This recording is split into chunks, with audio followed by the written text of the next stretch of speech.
Welcome to our channel. Today we're diving into some of the most shocking and violent coups in history. These events not only changed the course of nations, but also left a lasting impact on global history.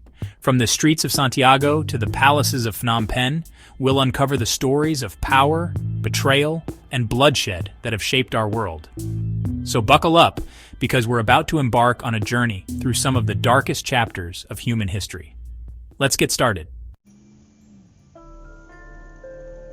All right, let's start in Chile, 1973. Picture this, a democratically elected socialist president, Salvador Allende, trying to navigate the Cold War with the US breathing down his neck. Allende was trying to bring about some serious social and economic reforms, nationalizing industries, redistributing land, the kind of stuff that makes the global superpowers nervous. But things were tough in Chile. The economy was struggling, and Allende's opponents, backed by the CIA, were stirring up trouble. Then, on September 11, 1973, everything changed. General Augusto Pinochet, the head of the Chilean army, launched a coup. Tanks rolled into the streets of Santiago, the presidential palace was bombed, and Allende, refusing to flee, died defending the very democracy he was trying to uphold. The aftermath was brutal. Pinochet established a military dictatorship, and thousands of Allende supporters were rounded up, tortured, killed, or simply disappeared. The world watched in horror as a democratically elected government was crushed, replaced by a regime that ruled through fear and oppression. The Chilean coup serves as a stark reminder of the fragility of democracy, especially when powerful forces, both internal and external, conspire to undermine it. Now, let's rewind a bit to 1953 and travel to Iran. This was a time of great political and social upheaval, not just in Iran, but across the globe. The world was in the throes of the Cold War, and every move on the geopolitical chessboard was being watched with bated breath. This is a story of oil, power, and the heavy hand of foreign intervention. Iran, rich in oil reserves, had long been a focal point for foreign interests, particularly the British, who had significant control over the country's oil industry through the Anglo-Iranian Oil Company. See, Iran had this democratically elected prime minister, Mohammad Mossadegh, who had this radical idea. He wanted Iran to control its own oil, which at the time was largely controlled by British interests.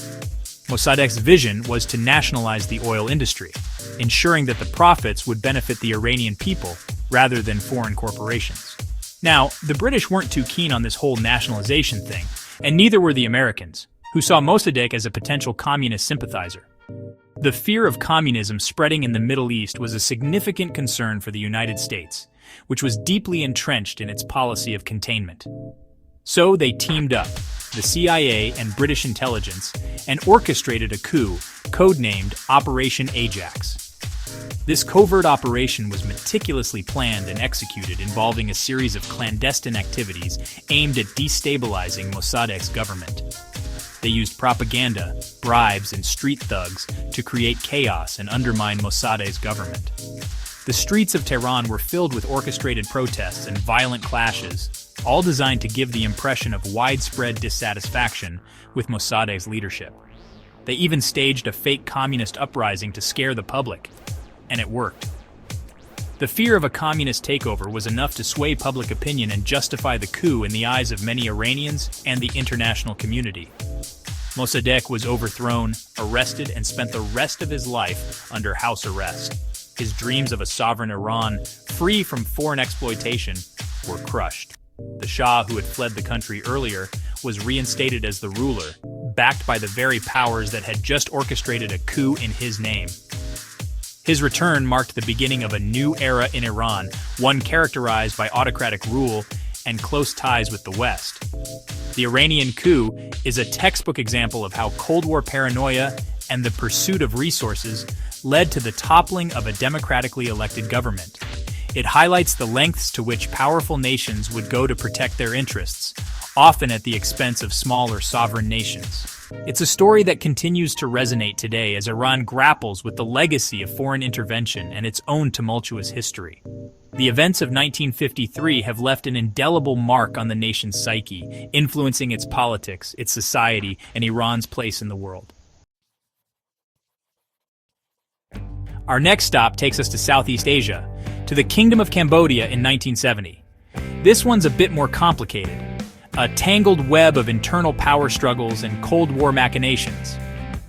We've got Prince Norodom Sihanouk, the charismatic but increasingly authoritarian leader of Cambodia, trying to play a neutral game in the escalating Vietnam War.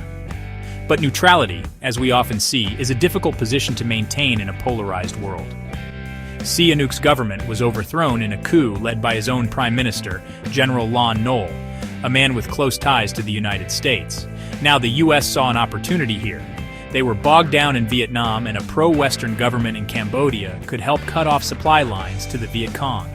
So, they threw their support behind Lon Nol, even though he wasn't exactly known for his democratic credentials. The coup plunged Cambodia into chaos. The country was drawn deeper into the Vietnam War, and a brutal civil war erupted. This created the perfect storm for the rise of the Khmer Rouge, a radical communist group led by the infamous Pol Pot. Now let's fast forward to 1917 and head north to Russia, where the world was about to be shaken by a revolution unlike any other. The Russian October Revolution was a pivotal moment in history. This wasn't your typical coup, but a seizure of power that would have profound implications for the 20th century and beyond. Russia was in turmoil. The country was grappling with immense social, economic, and political challenges. World War I had drained the country's resources and morale, and the Tsar's grip on power was weakening by the day. The Russian people were growing increasingly discontented with the autocratic rule of Tsar Nicholas II. In February 1917, a revolution toppled the Tsar, but the new provisional government led by Alexander Kerensky was weak and unable to address the pressing issues facing the nation.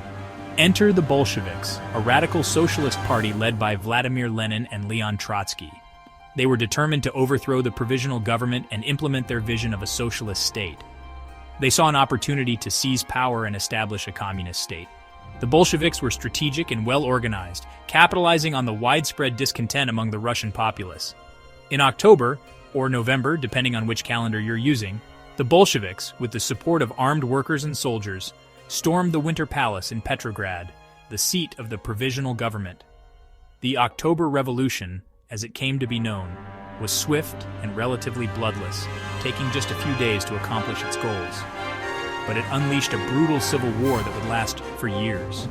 The Russian Civil War pitted the Red Army, led by the Bolsheviks, against the White Army, composed of various anti-Bolshevik factions, and claimed millions of lives.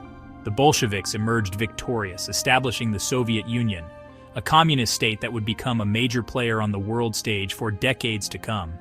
The impact of the October Revolution was felt far beyond Russia's borders, influencing global politics and inspiring revolutionary movements worldwide.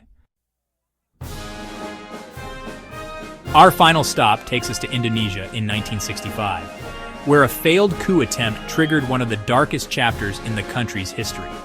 This period marked a significant turning point, not just for Indonesia, but for the entire Southeast Asian region. Indonesia, a newly independent nation, was grappling with political instability and Cold War tensions.